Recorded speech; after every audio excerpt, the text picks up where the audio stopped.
Wow, Sinatra.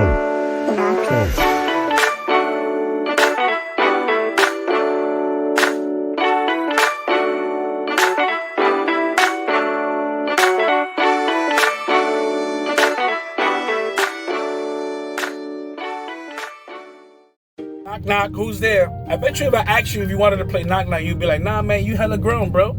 You grown man. Why you want to play knock, knock? And why would you play knock, knock with God? If you listen to very closely to the silence, you would hear God say, yo,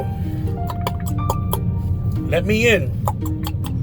Let me in. How many times have you heard these words in your lifetime? You know, I've said them, I think, about 100 million times in my life. I've said them to my kids.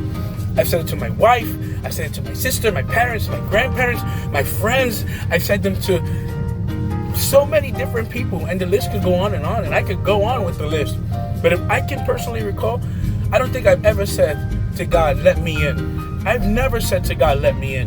I can't even think of a time when I went looking for God and begged him to let me come into his presence in despair or in a desperate moment out of desperate measures until after he knocked on the door of my heart. And I experienced his presence. Now it's gotten to the point where I can't even survive without him. I can't even breathe without him. There are many out there who believe and have been indoctrinated to think that you have to go out looking for God and try to find him. But in reality, he's the one knocking on the door of your heart. Yeah, I said it. He's looking for you. So now that we understand this, am I talking to you? Is it you that God is knocking on the door of the person of your heart? Listen, Jesus is knocking.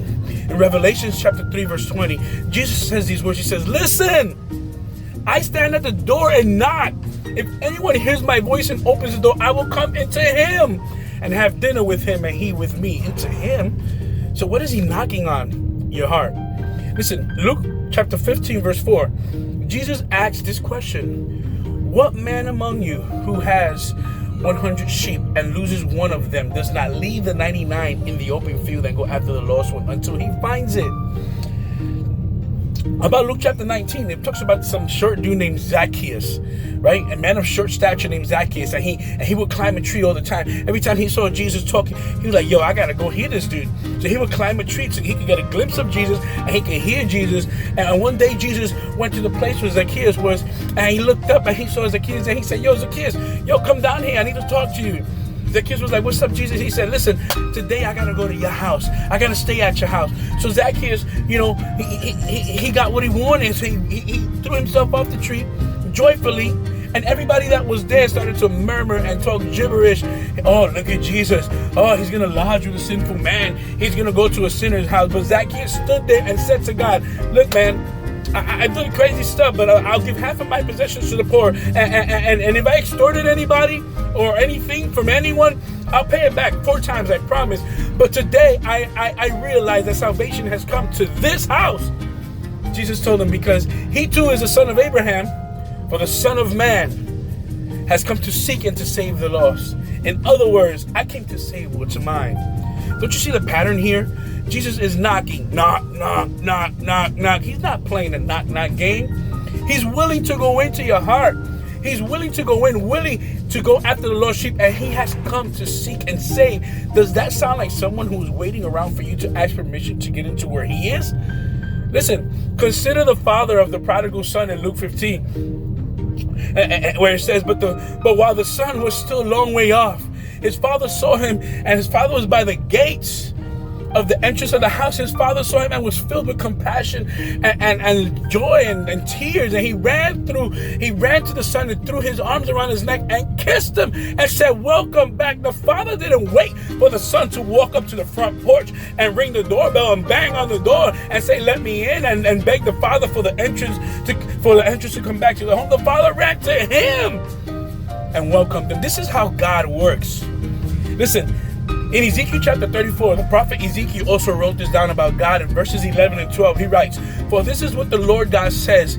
See, I myself will search for my flock and look for them, as the shepherds look for his sheep on the day he is among his scattered flock. So I will look for my flock. I will rescue them from all the places where they have been scattered on a cloudy and dark day. Listen, from Old Testament times, we have a picture of God as shepherd who is searching for those whom he cares and that are lost, even in bad weather. even in the toughest of tough times, even in the worst of the worst, even when we have turned to go to the opposite direction. And he's just saying, listen, I'm running to you and I'm knocking at your door, so let me in. That's not how God operates. We're not shut out from the kingdom of heaven. That's not how God operates. God doesn't operate like that. On the contrary, we have been invited in. Listen, Jesus said in John 15:15, I do not call you slaves anymore, because a slave doesn't know what his master is doing. I have called you friends, because I have made it known to you everything that I have heard from my Father. You did not choose me, but listen to these words that Jesus is saying. I chose you. No longer slaves. My God, we have been chosen. I don't know what else to say to you for you to rejoice about the fact that God is knocking at the door of your heart. You're not shut out from a relationship with God through his Son, Jesus Christ. You have an open invitation. The question is, will you accept the invitation?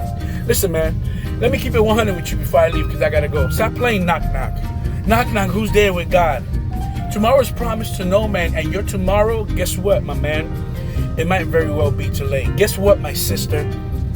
Your tomorrow not only could be late, your tomorrow might be today. And that is the word. God bless you.